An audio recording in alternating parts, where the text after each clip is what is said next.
Nora Speaks is a weekly podcast that tugs at the soul and consciousness of the Black community.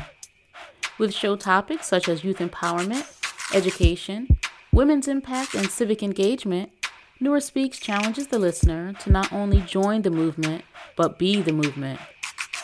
On the show, you'll learn from insightful guests who have demonstrated capacity in these fields and more, and I'm your host, Nora Muhammad.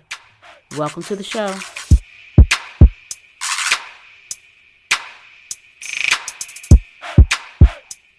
Welcome to another episode of the Nora Speaks podcast, and I am your host, Nora Muhammad. In this episode of the podcast, I want to talk about us looking out for each other's sons.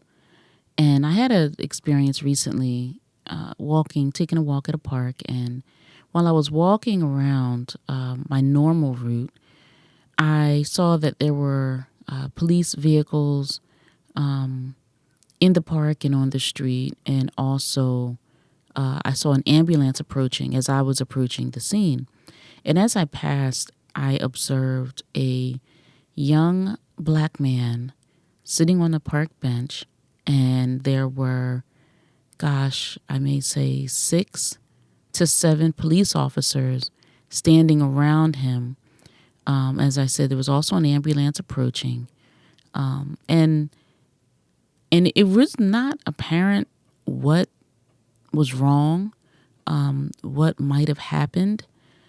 However, in the wake of so many unfortunate incidents and interactions with law enforcement, I really felt like I just could not continue my route as usual. And the path that I take when I walk, it's it's about 1.25 miles, just kind of walking around this particular park.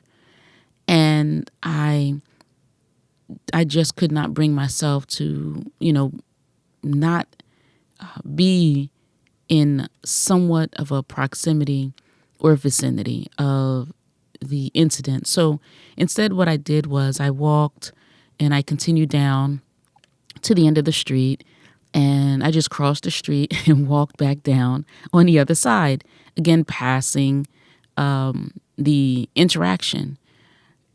And I walked all the way back down that street, and then I crossed back over onto the side where the park is, and I walked back down. And I did that just a couple times, and at one point I saw that there was the ambulance had left, and there was one less police vehicle leaving 3 vehicles and about 4 officers. And so I just kind of kept walking that route, kind of going up and back and up and back. And on one of my subsequent trips back down, I saw that there was a woman who had joined, and the woman looked like perhaps she could have been related to this young Black man in some kind of way. I mean, she didn't seem like she was with law enforcement. And so as I walked by, she looked at me, I looked at her, we nodded at each other, and I just kind of, went back to my normal walking routine. And the incident just made me think about how I think that as Black women, we should think about our sons and other sons. If my son was in a park and a Black woman walked and saw multiple law enforcement officers speaking with him without knowing anything about it, I would hope that she would stay somewhat in the vicinity, not to be a nuisance to the officers, not to interrupt what's happening, perhaps not even to record, but just to be in proximity so that should anything go horribly wrong, there would be someone who could provide me some sort of report on what happened, besides just the report of law enforcement. And I think that we should just care enough you know, and, I didn't know that young man, but he was a young black man, and I care about young black men and their well-being. And I'm sure that that young man has a mother and aunts or, people who care and love him. And I think that it would be good that somebody should be there to observe. And again, not to interfere or not to be a nuisance, but for there to be some kind of connection to the outside world aside from those involved in that incident. And as I said, once I saw that there was someone else there, then I could just kind of go back and do my thing. And so, our young men, they're in workplaces, right? They're in education, they're in schools. And so we should, as black women, really look out for each other by looking out for our sons. Look out for your sister's son. And I think about the workplace especially because, my sons are young men, and as you raise your children to with the skills and the ability to communicate and those basic things, be on time, be dressed appropriately, have appropriate interactions, those kinds of basic things. But on the workplace, there's a broader skill set that should be developed.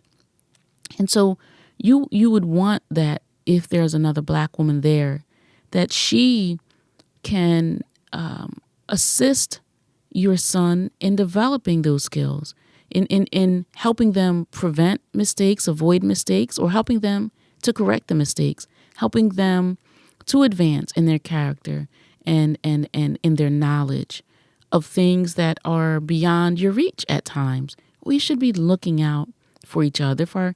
If our young men are in education and are studying and learning, and you see a young man that perhaps he just needs a little more support or a different kind of support, that though that's not your own son, but that you would care enough about that young man, care enough about his mother, which is really caring about ourselves, that you would step up and step in and say, how can I help you? I see that you could use this resource, or you could use that resource, that we wouldn't just observe our sisters' sons in need and not think enough of them to be a support to them. And I think that we should really develop and have this innate and inherent sense of ownership of each other's young people, sons and daughters. But I really think about the specific needs and these specific vulnerability that our young men have, that we know that they have, and that we should support them, so that vulnerability that they have does not become an impediment to their success. And it can be frightening. My son called me not too long ago. He was stopped by a police officer while driving, and he called me and said, could I send him the insurance card? So I just text him a photo of our card, which in our state you can use because, a lot of things are paperless and you can have digital copies of things. And so I thought he had it, but maybe he didn't know he had it. Who knows? So I sent him the digital copy on his phone, and I texted him. I said, please call me as soon as you're finished. And, he called me afterwards, and he had a tail light out that he didn't know about.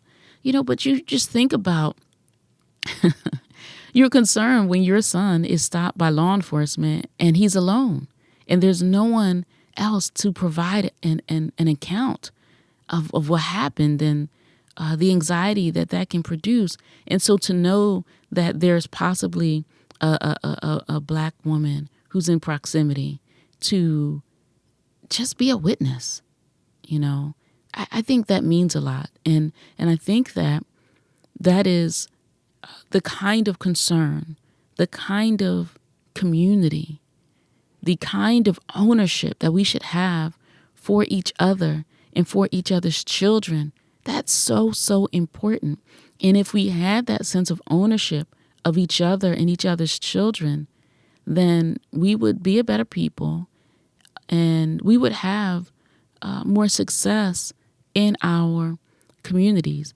The idea that each person is an island, that's not how communities are built. That's not how nations are built. That's not how this nation was established, with each person being their own individual selves. This is an idea that we take on now in this modern time, but that is not an old practice. That's a new practice. Communities cannot be built on each person just worrying about their individual selves and say, I'm just taking care of mine. Well, yours is going to interact with mine. And if ours don't know that they're brothers and sisters, then there's going to be unnecessary conflict and potentially a very dangerous or life-threatening interaction. This is what we see in our community because we don't have a sense of community with each other.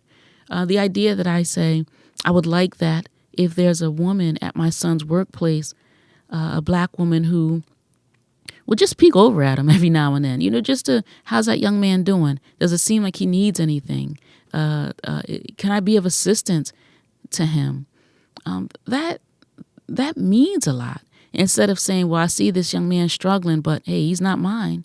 We don't want to have that kind of approach. We can't grow with that kind of a mentality. So I hope that this episode will encourage listeners to develop that sense of community if you don't already have it, or to talk to others about the need that we have for community. That, it wasn't important for me to go up to that woman and say, can I talk to you for a moment? I just want to let you know that I just kind of stayed in proximity, just so that I could be, perhaps eyes and ears to the incident. She didn't need to know that. I don't know that would have been important to her, but it wasn't something that one does for credit. It's something that one does because you love yourself and you love your people. And I just think that this is a conversation that we need to have. This is a practice that we need to have. We must look out for each other. And of course, not just sons, daughters as well. But as I said, our young men have a particular vulnerability in this nation, and we should be aware of that. And we should look out for them, because looking out for them and helping them grow is good for them and is good for ourselves. Thank you so much for listening to this episode of the Nora Speaks podcast. Until next time, stay in peace. We were brought here as a piece of property. And to keep that piece of property, it is to not allow the property to know the value of the property. What I mean by that, if you had known the history of yourself, you would not have been made a slave. And you won't be a slave now if you have a knowledge of yourself. It's hard to enslave a person that have equal knowledge with you. You just can't do it. And so this knowledge of yourself is the thing that will free you from what you have been suffering from. Thank you for listening to another episode of the Nora Speaks podcast. Be on the lookout for a new episode coming at you fresh next week. And as always, if you want to learn more about me and the work that I do, visit my website, noramahammed.com. Or if you have a listener question, email me at info@noraspeaks.com. You can also follow the Nora Speaks podcast on Facebook, Instagram, and Twitter at Nora Speaks Podcast. I'll be sure to include links in the show notes. If this show has value to you, please subscribe, rate, and review, and share it with family and friends. And be sure to check out previous episodes. And remember, don't just join the movement, be the movement. Stay in peace.